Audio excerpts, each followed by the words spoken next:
Je suis arabo-andalou. J'insiste sur le fait que ce soit arabo-andalou parce que mes origines sont dans Andalousie, d'Almeria, et tout le monde sait que les morts avaient vécu en Andalousie pendant, je crois, c'est 200 ou 300 ans, je sais plus, enfin un truc assez long. C'est pour ça que je suppose que je suis arabo-andalou. Et pour preuve, c'est que je suis vachement sensible à ça aussi, au niveau musical et tout ça. Et quand je vais souvent au Maroc me faire de la musique, je suis très très sensible à ça, direct. Sans chercher, ça va, ça vient direct.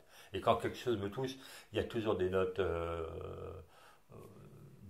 là-bas, quoi, qui me résonnent. Donc, et puis j'ai été élevé jusqu'à l'âge de 9 ans par là-bas, quoi. Bah, c'était difficile parce que j'ai vécu en temps de guerre, moi, tu vois. Donc du coup, jusqu'à l'âge de 9 ans, j'étais j'étais baigné dans la guerre, quoi, tu vois.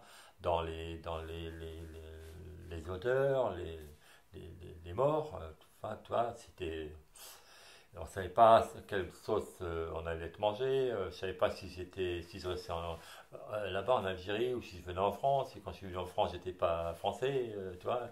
J'étais croix, bougnoul, enfin, tu vois. Et quand j'étais là-bas, ben, on me coupait la gorge. Donc, tu parlais du fondement tout à l'heure. Comment tu veux trouver tes racines là-dessus? Moi, j'ai du mal. C'est encore du mal, d'ailleurs. Ouais, je suis revenu d'Algérie, j'avais 9 ans. C'était en 62, à l'indépendance, quoi. Et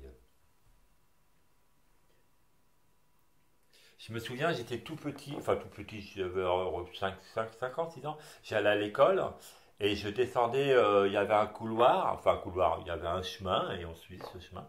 Et en bas de notre immeuble, il y a eu une 4 chevaux, je me souviens, et il y avait 4 personnes ou 3 personnes, je ne me rappelle plus, et ils ont balancé un cocktail Molotov et ils les ont cramés. Voilà. Et donc j'ai eu cette odeur-là pendant très longtemps, très longtemps. Du coup, j'ai plus d'odorat. Comme par hasard. Maintenant que j'en parle, toi. Voilà. Ça, c'est douloureux. Je faisais. Ouais, c'est ça, ouais, ouais, ouais. Et puis, le fait, quand j'étais gamin, ouais, j'avais peur de quitter quelque chose, toi. J'avais peur d'être trop bien dans un endroit, de peur de le quitter, de le perdre, voilà. Donc ça me faisait peur. J'avais peur de m'attacher à des choses, à des gens, à des lieux, ouais, j'avais peur de ça. Je dis souvent, hein, le problème que je pensais avoir, que je pense avoir encore aujourd'hui, c'était qu'à l'époque, on n'avait pas l'information comme on a aujourd'hui. C'est-à-dire que tu as des enfants qui viennent te voir et qui te disent, papa, maman, je comprends pas, si je comprends pas ça, tu vas leur donner une explication aujourd'hui, qui ne sera pas forcément la même dans ton temps. Mais à l'époque, mes parents, tu leur posais pas cette question-là parce qu'eux-mêmes, ils ne comprenaient pas. Ils ne savaient pas pourquoi ils étaient là. Par exemple, moi, je me rappelle, mon père, quand il parlait tout au début, quand il était en France, hein, il disait quand on était en Algérie, mais c'était n'importe quoi, hein. Il y avait des accords, puis pam pam, il se mettait sur la gueule avec un mec, et puis après, bon, ils allaient boire un coup, tout ça. Ici, tu mets une claque dans la gueule à un mec, enfin, au début, et le mec, il va porter plainte. Et puis tu finis à payer, je sais pas combien, parce que tu lui as mis une claque dans la gueule. Tu vois ce que je veux dire? C'est des rapports. Bon, c'est basique ce que j'ai en train de dire. Mais ça, plus ça, fait que c'est pas du tout les mêmes règles. Donc il a fallu s'adapter. Et encore une fois, mes parents ne pouvaient pas me donner l'information que j'aurais pu leur demander. Je leur ai même pas demandé, ça servait à rien de toute façon. Parce qu'eux-mêmes, ils m'auraient pas répondu, tu vois. Ils ne savaient pas. Donc je pense que j'ai essayé de m'adapter. C'est douloureux en même temps parce que je pensais que je m'étais adapté mieux que les frangins et en fait, je suis pas sûr. Je suis pas sûr que ça. La preuve, c'est que je me suis jamais senti français. C'est bizarre ce que je vais dire, mais en fait, je cherche mes fondations. Je les cherche. Je suis en train de les chercher, tu vois. Je me sens bancal quand même, tu vois. Je me suis bancal depuis longtemps d'ailleurs, mais de moins en moins. C'est pour ça que j'y travaille. J'essaye d'y travailler, comme beaucoup de gens, je pense. Moi, en tout cas, actuellement, je me sens moins bancal qu'avant, mais encore bancal. Ma mère, c'était ce qu'on appelle la mère juive, tu vois. C'est-à-dire que ma mère, je vais être encore vulgaire, mais c'est comme ça que je le pensais, et je le pense toujours, mais avec, avec tendresse. Ma mère, elle me mettait la main au couille avant de me dire bonjour, toi. Et si j'étais avec une nana, c'était encore pire. C'était ses couilles, c'était pas mes couilles, c'était ses couilles, tu vois. Voilà. Et elle disait tendrement à qui voulait l'entendre, mais je l'ai porté pendant 9 mois, c'est pas toi qui va, toi. Genre, c'est pas elle qui va voler mon enfant, quoi. Bon, j'exagère un peu, mais bon, c'est la psychologie à 100 balles. Mais voilà, mais elle nous aimait. Moi, j'ai comment on appelle ça, une phrase qui me revient souvent, c'est un chant espagnol. Enfin, c'est un chant, un chant. euh, c'est pas espagnol, c'est Zigan, et- qui disait en espagnol. Je te le dis en espagnol parce que ça vient comme ça. C'est Te quiero con mi alma y sabe que el alma nunca se muere. Tu comprends ce que je te dis? Je t'aime avec mon âme et tu sais que l'âme jamais elle meurt. Et c'était un peu ça, quoi, tu vois. Tu sentais, mon père aussi, mais masculin, c'était un mec, quoi, toi. Que la mère, voilà, c'était, voilà, ah mon fils, mon fils, elle te prenait, elle t'embrassait, elle te mettait la main au cou, et puis voilà, voilà, et puis, maman, et ben non, voilà. Et alors quoi, qu'elle disait, genre, quoi, qu'est-ce qu'il y a, hein? Qu'est-ce que j'ai fait de mal, tu vois? Voilà, c'était ça, elle t'aimait comme ça, quoi. Voilà. C'était ma mère. Qu'est-ce que tu as appris de tes parents? Ce que j'ai appris, alors déjà j'ai fait la paix avec eux, ça c'est hyper important. Ils sont décédés mes parents aujourd'hui, mais j'ai fait la paix avec eux et ça c'est super intéressant parce que je ne sais pas si c'est le fait d'avoir travaillé un peu là-dessus ou quoi, mais ça m'a permis de comprendre qu'ils ont fait ce qu'ils ont pu, hein, comme moi je suis en train de faire avec mes gamins et comme ils feront avec les leurs, toi. Toi, tu as un CAP de boulanger, tu as un CAP de ça, mais tu n'as pas le CAP de papa. Il y a pas, ça n'existe pas, toi. Donc, il t'apprend sur le tas, comme on dit. Donc, voilà, c'est ce que j'ai dit à mes enfants. Moi, ce que j'ai appris par mes parents, excuse-moi, parce que je suis en train de dévier là, mais euh, moi, par rapport à ce que j'ai appris par mes parents, c'est que mes parents m'ont inculqué ce qu'ils pensaient être bon pour moi à cette époque-là. Et je suis en train d'essayer de reproduire la même chose avec mes enfants aujourd'hui. Mais parce que c'est mes parents qui m'ont inculqué ça, je pense. Voilà. Et je leur en veux pas, au contraire, je trouve, même si ils ont fait, aujourd'hui, avec le recul, on pourrait dire ils ont fait des conneries, mais qui n'en a pas fait dans la vie? Moi, j'en ai fait plein avec mes enfants. Dernièrement, d'ailleurs, je leur ai posé la question, ils m'ont dit, mais non, non. Super. Mais bon, ils diront probablement différemment. Et toi, quel enfant tu étais? J'étais, bon, déjà, je suis un enfant du milieu, hein, donc il y a plus jeune et plus vieux. J'étais, je pense, un enfant à peu près normal. Je sais pas comment on peut dire, si c'est normal ou pas. Disons, ni bruyant, ni. Ouais, je pense que j'étais un gamin à peu près normal. Tout à fait classique. Ni trop bruyant, ni pas assez bruyant. Je pense que je me faisais entendre quand j'avais envie de me faire entendre. Euh, Casse-burne quand il fallait l'être, je pense. Peut-être trop. Mais avec un. Ouais, je sais pas. Je sais pas, ça me. Ouais, Je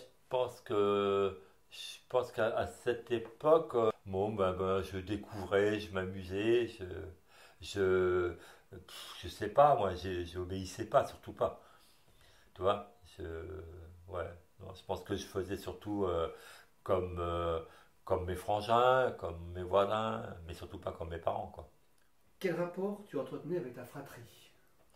Alors, j'avais un rapport, on avait un rapport. J'ai dit, mon frère est tombé handicapé à 11 ans, donc au retour d'Algérie, hein. On était en France déjà. Et c'était le grand frère qui nous protégeait, le machin. Tout ça. Donc il y avait ce respect. D'ailleurs, il existe toujours. Le grand, le moyen, moi, et puis le plus jeune. Voilà. Il y avait cette fratrie qui était là. Après, il y a eu d'autres choses qui se sont mêlées. Mais on respectait, enfin en tout cas en ce qui me concerne, j'essayais de respecter à mon niveau ce, ce, cette place qui m'avait été donnée. Voilà. Sans vouloir en mettre de trop, mais sans trop me laisser aller non plus, tu vois. Jusqu'à l'âge après, il y a eu ce retour, les rapatriés, tout ça, quand même, ça a foutu le merdier quand même, ça a foutu le bordel. Mais sinon, jusqu'à là, ouais, il y avait ce respect voilà, d'âge, de place, quoi. Et qu'est-ce qui s'est passé à partir de 11 ans pour ton frère? Eh ben, nous sommes arrivés en 62. On a vécu pendant à peu près 6 mois dans une école désaffectée avec des autres familles rapatriées. Il y a eu des tours qui ont été faites, hein, des immeubles tout neufs, hein, et on nous a casé là-dedans. Mon frangin en allait à l'école et mon frangin commençait à tomber à l'école. Il tombait, voilà, il tombait. Bon, alors évidemment on n'avait pas d'argent, tu sais comme le célèbre truc, on est venu avec une main devant, une main derrière, c'était ça, hein, avec la petite valise en carton, enfin bref. Et mon frangin donc il tombait et ma mère elle l'amène chez le docteur. Et ben oui, il tombe, c'est pas normal. Et, euh, et il lui diagnostique un mal de pote, ça s'appelle, mal de pote. Ouais, alors c'est une excroissance qui comprime la moelle épinière et qui fait que bah, ça peut te rendre paralysé. Ça, c'est ce qu'il aurait dit. Il y avait deux chirurgiens qui faisaient cette opération. Il y avait un à Bordeaux et un autre à Paris à l'hôpital Necker, aux enfants malades à Necker. Mon père, entre-temps, est parti à Paris parce que là-bas, on lui disait, bon, écoute, on vous donne une plaque jaune, un taxi, plaque jaune, c'était une plaque jaune à l'époque, on vous la donne, vous achetez la bagnole. Donc il achetait la bagnole, il avait du boulot, il avait du travail. Donc du coup, ouais, ma mère a choisi d'emmener mon frère à l'hôpital Necker. Et il a été opéré, et il n'a jamais marché. Voilà. Visiblement, ça ne s'est pas passé comme prévu. Donc il est handicapé, il est paralysé des membres inférieurs.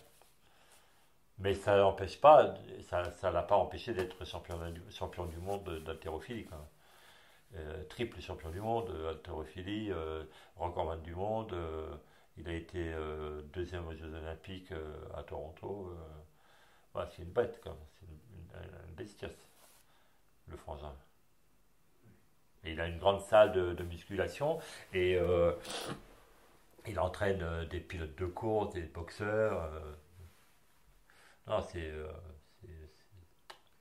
chapeau. Et puis mon frère, quand il est tombé, enfin quand il était paralysé, donc du coup pendant quelques années il était à l'hôpital, machin tout. Donc j'étais devenu le grand de la famille, plus ou moins. Moi je voulais pas cette place-là, elle m'effrayait quoi. Mais voilà, c'était un peu comme la grande sœur qui devient la maman des petites sœurs, quoi, tu vois. Voilà, moi, j'étais devenu un peu ça.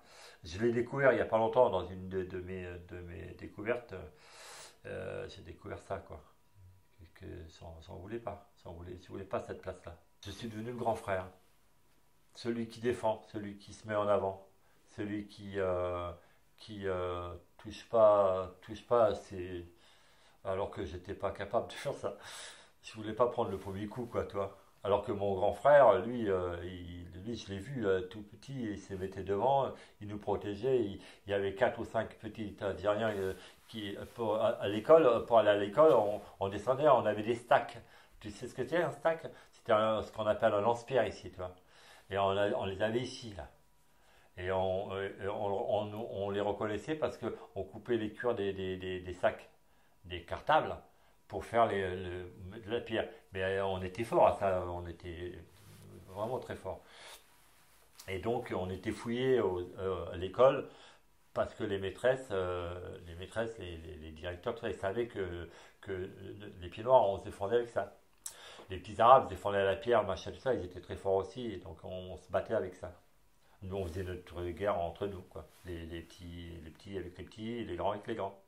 Et du coup, j'ai pris la place du grand, quoi. Et j'étais pas prêt pour ça, je pense. Tu vois. Et le plus jeune, bah, j'étais devenu son référent, on va dire. Oh la responsabilité. Et le tout, il y avait un encore plus jeune, mais lui, il est décédé. Et là, culpabilité. Bon, j'ai fait un travail là-dessus. Quel élève tu étais à l'école? Et ben, en fait, moi, j'ai quitté l'école assez jeune. Et puis, bon, j'ai commencé l'école en Algérie, à Oran. Après, il y a eu l'indépendance, donc pendant plusieurs mois, on a vécu dans une école désaffectée, donc j'étais, bon, voilà, c'était un peu, j'allais à l'école, quoi. Il fallait en faire quelque chose, quoi. Puis après, bon, après, on était à Paris, c'était dans une autre école. C'était pas à ma place, quoi. J'apprenais rien, quoi. J'apprenais le minimum, ouais, pour écrire et lire, quoi. Mais j'ai rien appris. Je j'ai pas de souvenir d'école. J'ai pas de souvenir. Mais j'en ai fait tellement d'école, de profs, et tout ça. J'aurais aimé, j'aurais aimé, l'autre jour, j'en parlais avec Brigitte, j'aurais aimé, par exemple, être en cours comment ça s'appelle, de philo. J'aurais aimé aller jusqu'à là, mais bon, voilà, c'était pas mon destin. Bon, je pourrais y retourner. Je vais au café philo souvent, hein. J'adore ça. Mais je pense que j'aurais aimé faire de la philo. Voilà. Mais bon, à part ça, je te dis, j'allais à l'école parce qu'il fallait écrire. Je voulais savoir écrire et lire. Voilà, c'est tout. Mais l'algèbre, le machin, tout, je sais même pas à quoi ça sert, hein. Voilà. J'ai rien à dire d'intéressant.